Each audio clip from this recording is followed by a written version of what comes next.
And so let's go and we'll take a look at the replication layer post from Benoit, who Benoit Beausejour, or however you say that, is the chief technical officer for CIG.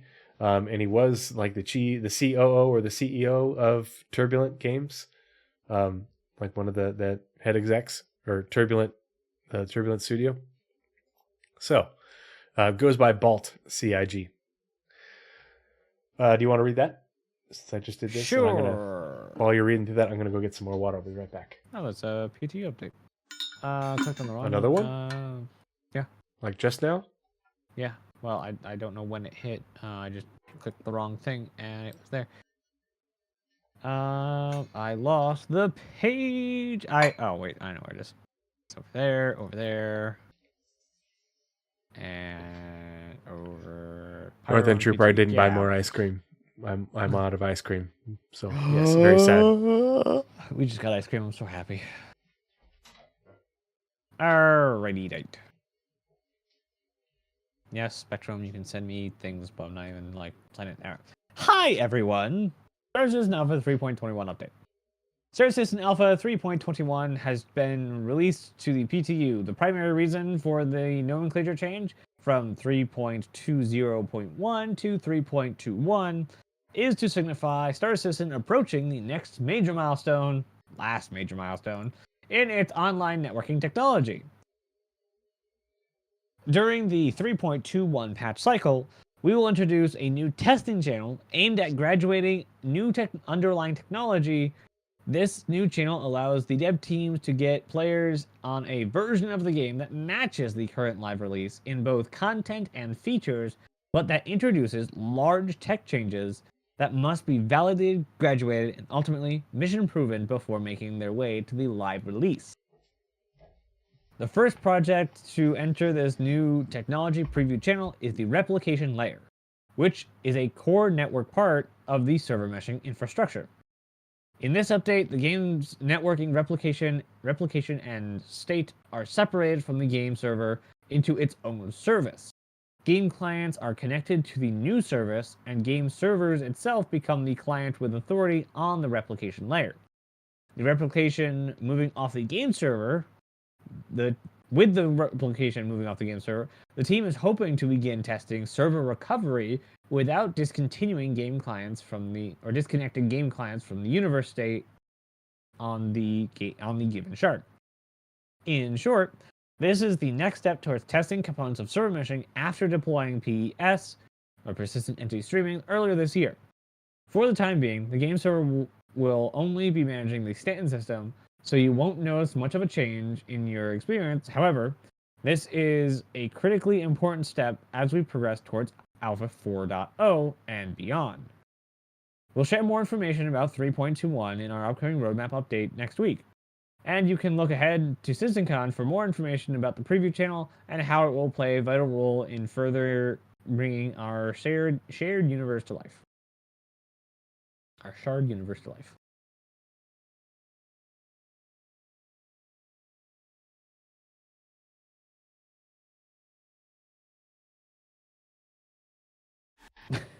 I'll get there eventually. I was waiting for the toilet to finish doing its thing in the background. Oh, okay. The guest bathroom is right over there. Ah. So yeah, very important post from the guy in charge of these things. And with replication moving off the game servers, like we were talking about, the team is hoping to begin testing server recovery without disconnecting game clients from the universe state on a given game shard. And if we go back to the post-mortem over here, down here in this paragraph, we learned a lot from the launch of PES, and while we are still recovering and regret the compromised service in the first days and weeks of the rollout, it has definitely taught us a valuable lesson to value and preserve the integrity of the service more than we had in the past. That's why as we begin to roll out the replication layer split and crash recovery, two things now enabled by PES, we will do so gradually. And as we begin to deliver server meshing, we will create dedicated testing channels to harden those new technologies further and implement standards and thresholds before we graduate them to PTU and then live.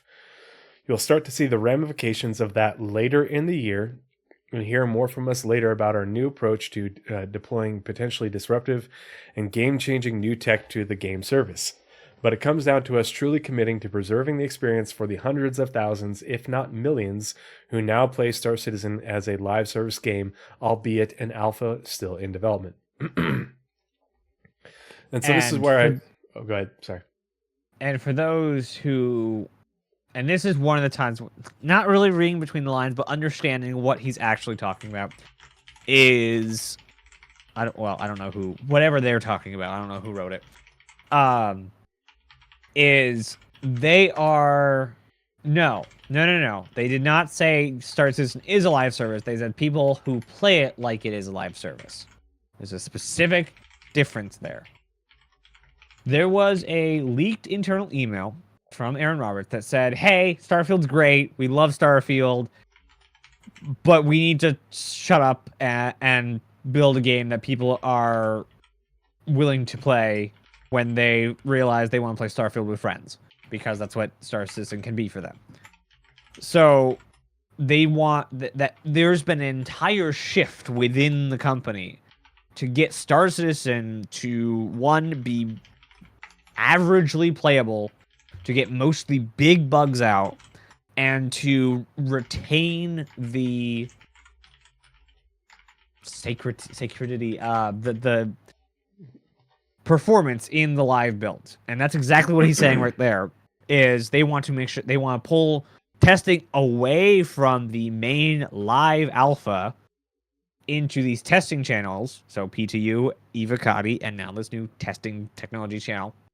Stability, sure. And so their live build ends up being more like a live game than a live testing channel. Testing happens in the back rooms. Their front end is the stable, playable, you can log on and do your dailies. It's almost like you've been talking about this thing specifically for a year and a half. No. Naz has never made this suggestion. This is not a conversation that we've had. I need to work on bringing out my game dev self a little bit more. Like, you got your medical and military experience. Other people have like different. Paul's history teacher. Like, I need to guys. I've been learning about game dev, everything but going to school and building professionally. I know what I'm talking about, at least a little bit. And people, and I also get the bonus of being in the trenches with the community. There's a lot of people, like Salty Mike. He doesn't really want... Salty! He doesn't really want testing. He wants the game. So he would love, I assume, to play a bug-free game, and when he wants to help the game, because he's having so much fun in the live build, to go Salty Mike. Oh, no. Should put another A at the beginning. Anyway, then you can go over in the testing zones. But the game, like I said, I don't have one because I'm terrible at getting projects done. I've done a couple things in Blender, and I have a pick up the papers in on itch.io. I don't really do stuff because I don't finish projects, but like I said, I've done everything but. And leave the game in a playable state and fix the stuff on elongated PTU patches and then bring it over into the game. And you get both parties by doing that. You get your testers doing the testing, and you get your diehard players playing. Yeah. And the players will still end up doing testing because that's the only way you get things at scale. But things will be proven out in an incremental fashion more slowly and in a more controlled manner than what occurred with 318. And we talked about this on the captain's table. With 318 PES, they deployed all of PES and all of its service, almost all of the services that are part of it, in one big patch, and it was one big build. And so it's very difficult to separate what is causing the different issues when there's so many new things and new fundamental changes versus, hey, we've already validated the 321 patch. And yeah, there's bugs in it and everything, but they're gameplay bugs, feature bugs and everything. But we validated the patch, and now we're going to take this patch and we're going to make it capable of working in this separation of the replication layer environment. And then we're going to test that. So that way, anything new or different is most likely associated with that separation. And then they'll do the same thing with crash recovery. And we don't know what's happening with the login flow. I don't remember if that was updated or changed or not. But so this is Did they come out? I don't know if they did the most updated version. And I think that that might be getting rolled in with crash recovery, because that's what crash recovery is for. So that way, when you crash, you end up going into the right place. So we'll see. We'll be getting more information on this as we go in, but that's a good question.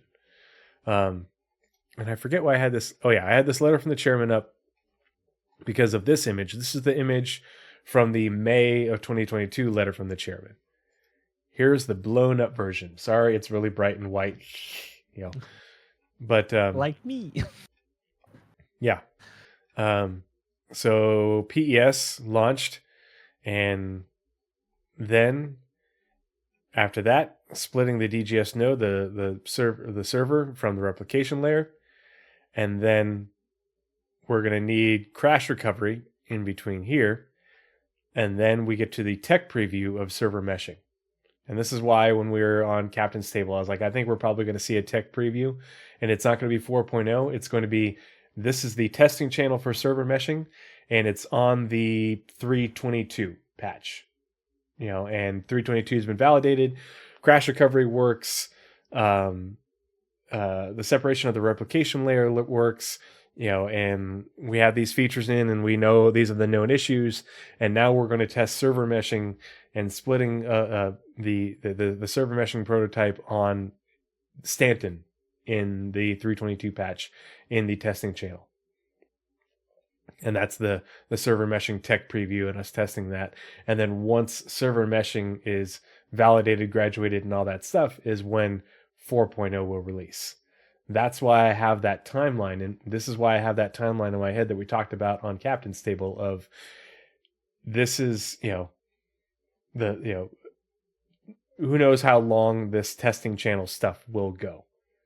But because it's incrementally, if you look at it all in one, if we're starting this now at the beginning of Q3, and if you looked at how PES went essentially from Evo to release in 4 months, which with a much bigger piece of technology and more services, and had a lot of issues, then if we take 6 months, maybe 7 months or so, in this more controlled and this more slow, controlled and manner to test things out, that's very possible that we could be looking at 4.0 in end of Q1 towards the beginning of Q2 in 2024. That's just my best guess based off the process that they're doing this and what all they have to test.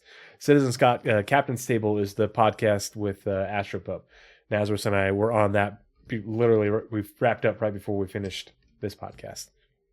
We ate for 15 minutes, and we're here. Yeah. And then there's, hooray, 4.0 server meshing, static server meshing. And here's where everybody's like, well, how much is broken? Well, a year and some change ago, this is the plan.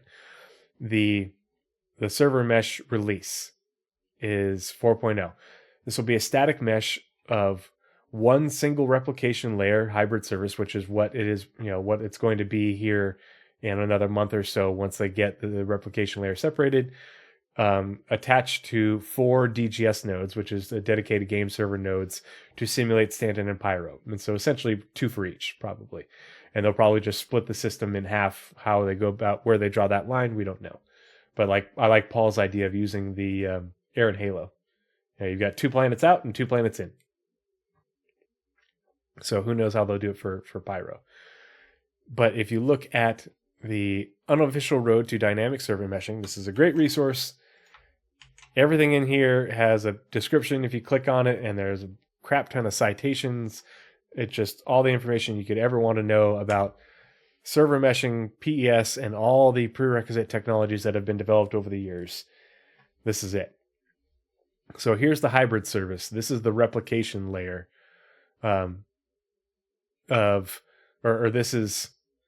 we have the replication layer. It's on the server right now, and they're calling it the hybrid service because it does more than what they plan on it doing in the future, and that's why there's replication layer v2, where they're going to break it off into even more services. But in this first separation version that they're working towards right now, that's what this is going to be. That's what this is going to be, the hybrid service. And so they have talked about the development of all these other different things. And so let's see. Crash recovery, this is where we're at, essentially. And they talked about the, forget where, it might have a different name, but they talked about the seed service or seeding service in development by, I forget which team. We just read about it in the monthly report that's being worked on. So we are getting real close. And so we don't know which of these services have already been implemented. We don't know which ones need to be tested. That's what we're going to need more information on going forward. But the way they talked about it before was that server meshing was only introducing 4 new services. So some of these things are already released and implemented, but we don't know exactly at what point in all of this all these things are. So anyway, yeah. So let's take a look at the comments from Benoit and Xylo from this post, because there's a whole bunch of them. And I think it's important to take a look at those because some of them are pretty illuminating. So the first one... Oh, tomorrow's going to be interesting.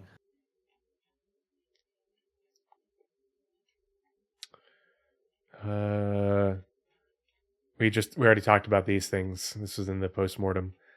That's why I brought that up. So is the replication layer in now? The replication layer is in, but it's on the service. The separation of the replication layer from the dedicated game server is not in. So it's not in 321.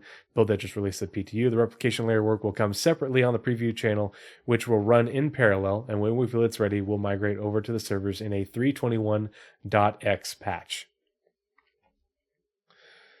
If that's the case, why is this PTU patch content only named 321 and not 320.x as originally considered? And we talked about that because they wanted to, it's signifying the next major tech milestone. But basically, because the replication layer split is going to be going into a .x patch from here on out, it would have been on a 320.x if they didn't change it now. Yep. So they need to change it now so that when they get to that .x patch, it will still be called 321. It is the branch to which the tech will be added to. Yes, exactly.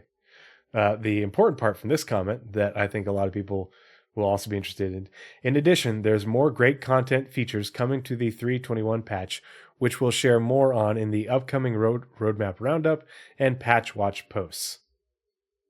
So, yeah, patch watches are good. Keep an eye out for those.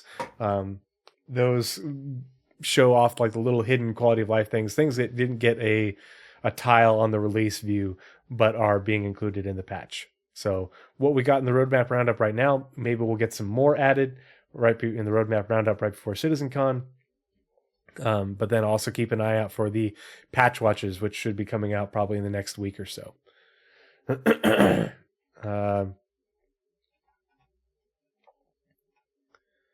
So this is replying to something. So I think it's talking about crash recovery. Yeah. So Crash recovery has been in since PES, but it's been in a per server system. With the new version of the replication layer, it's a standalone service that should, in theory, be able to migrate players from a crash server shard to a new spun up one without disconnecting the clients. It should be able to essentially eliminate server-side 30Ks, as when a server crashes you'll be automatically switched to a new server automatically without having to load back into the game. That's not from Balt, from Benoit. That's not quite accurate. For game server crash recovery, at the moment, we are aiming at keeping the clients connected while the game server restarts and reloads the state from PES replication layer. Game shard migration involves a lot more elements which we cannot include in this iteration. So, important piece of context there. Mm-hmm. This is what we can expect for crash recovery when they get see what we're aiming. This is what they're aiming for with the iteration that's coming up after the separation of the replication layer from the servers. So basically, the game crash recovery is the server will die, and they'll close down that server and open a new server that is the server that they just killed off, that died.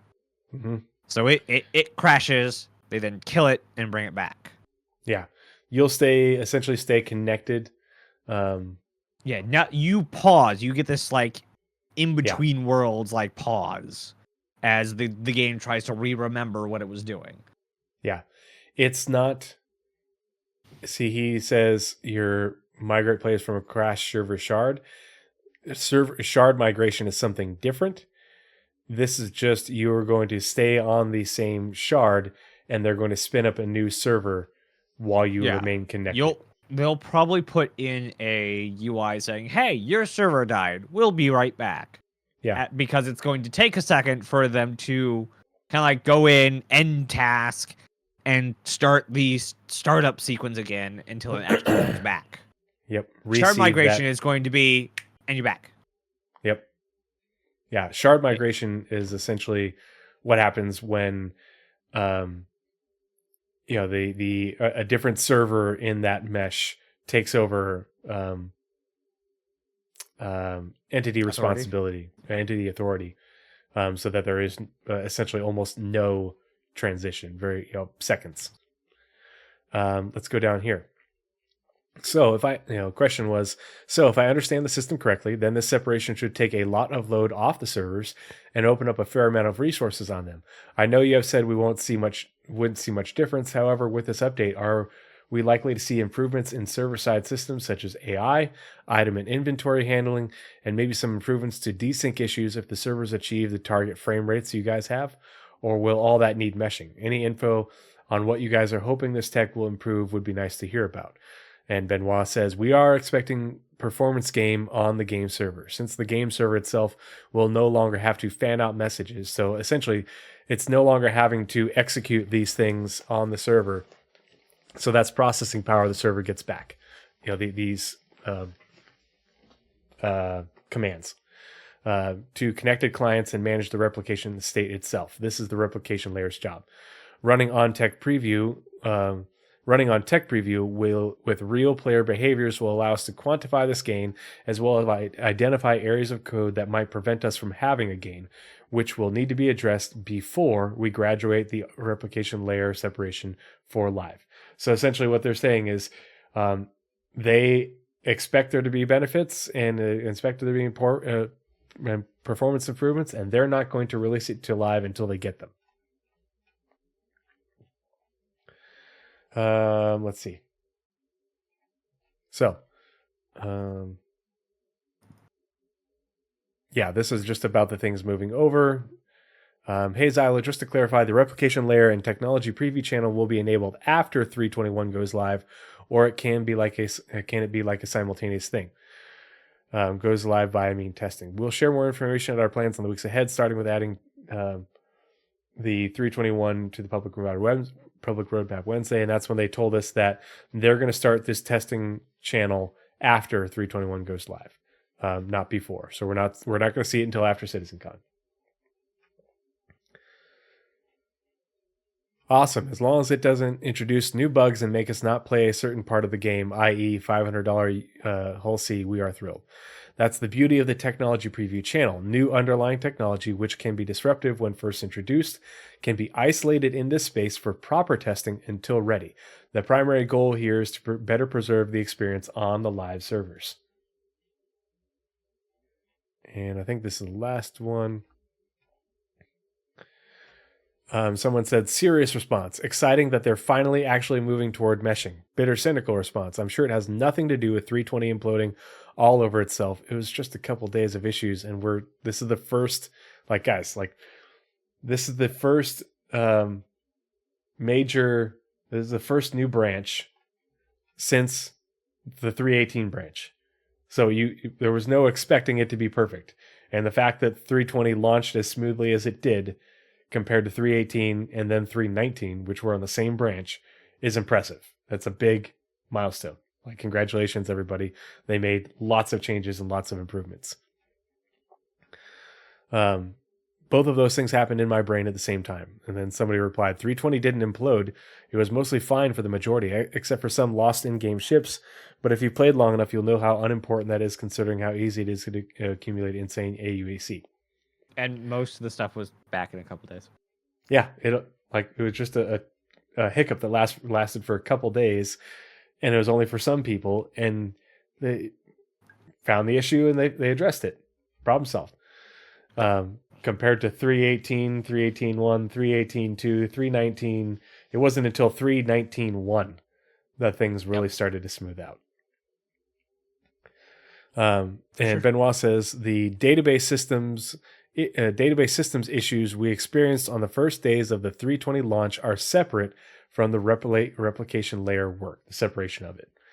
We have parallel initiatives in the same tech group to deal with that and mitigations in place, which we hope will keep that system stable, mostly, the database system that holds the inventory data for all players, while more drastic measures take shape. And some of those initiatives were actually outlined by Chris Roberts when he replied, and that's to do with not bunching up, not like everything you change must be sent to the replication, the PES. Like if you move a can, we need to send the data. So they're trying to bunch up and send slower, larger packets of data to the layer so that they're not always hitting the database at 1,000% capacity. Yeah. And this is alluding to how they talked about they might be changing out the database engine that PES runs on. And so they are working, we have parallel initiatives in the same tech group to deal with that and mitigations in place, which we hope to keep that system stable. So they are working on addressing that on the same engine that they have now. And that's what Nazeris was just talking about. And if those things don't work out, then what they can do is they can move to a different database engine, which everybody's like, oh God, that'll take a year. No. That's not how the database engines work. Yeah. It'll be you have one, you build the other one, and then you Indiana Jones slide it in. Yeah, and I'm going to pull up the video again, and I'm not going to play it, but I'm going to put the link in chat for, race guide. Yeah, it's because it's the same IO, input output. The database itself, you can change everything about it, but still inputs and outputs the same things. So if they need to switch it out, they can build a new one, buy a new one, whichever they need to do. And because it is a self-contained thing, except for what it inputs and outputs, which need to be the same thing as the one they already have. They just need the database to run better. Just swap it out. Yeah, after it's going from one graph database engine to a different graph database engine. The database itself doesn't change. The engine that it runs on does. And that's Ray of Ray's Guide does a great job explaining it in that video as he breaks down what Chris Roberts said in that post. So that's where that's what this comes from. But there should be no doom and gloom from the mentions of that in that Chris Roberts post. So I think that they're going to be just fine. I think that they're just going to continue to iterate on it, and it'll get it to work how they want. They'll get the support from the company that made that database engine, because otherwise they'll lose that contract, and probably owe CIG money. So it behooves them to get it fixed. It's not I think it's more a matter of when, not if. Yeah. And they're already working on it, and they've got their people and the database engine companies people working on it. Welcome to Alpha. Yeah. Yeah. Welcome to Alpha. Yep. But yeah, so that is, the last one. Balt, in this update, the game's networking, replication, and state are separated from the game server into its own service. Isn't it the hybrid service then? Hybrid service right here. Correct. We refer to the replication layer as the hybrid at the moment because in its current configuration, it does a bit more roles. And so that's the thing that I'm a little bit confused on. Is it the hybrid right now and then it's going to be the replication layer, or is it the replication layer and then it's going to be the hybrid? I'm not. And what are they saying right now, as in what they're getting ready to test? I'd have to go back and read about this more. But what is that? What does it say currently on the tile? Hybrid service. Challenges for all the server meshing functionality to come online. The newly created service has to come online. The newly created services have to come online. With such complex interconnected services and infrastructure, the complexity is quite high. Create a new service that sits on its own server in between the player clients, the game servers, and the entity graph database. Is responsible for the OCS loading decisions, state networking, caching, persisting, initial game world seeding, and managing of entity authority and authority transfers. Okay, so that last bit, managing entity authority and authority transfer, that's Atlas. Yeah. So that's what it says. Approach goals. Bring the new services called Atlas, Replicant, Gateway, and Scribe online, but without the overhead of having to manage and coordinate all of these on their own servers already, and instead reduce the complexity infrastructure and infrastructure overhead for the initial versions by having all services run on the same server.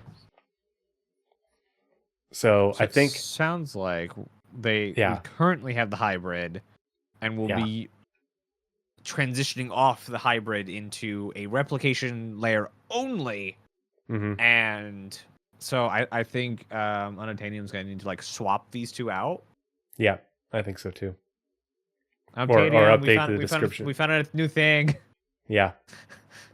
That's and the this way is I'm reading super it new. Too. Yeah. So I'm sure he's trolling these forums, looking for it. Yeah. Probably ping him later. Yeah. But otherwise, the rest of this is accurate and tracks. Yeah. And if you just want the raw data, just go to sources. It's all there. Mm-hmm. There's hundreds of sources. Citations, lots of them. And I love citations. Because that's the world that I live in real life. Spatial netcode R&D. Gosh dang.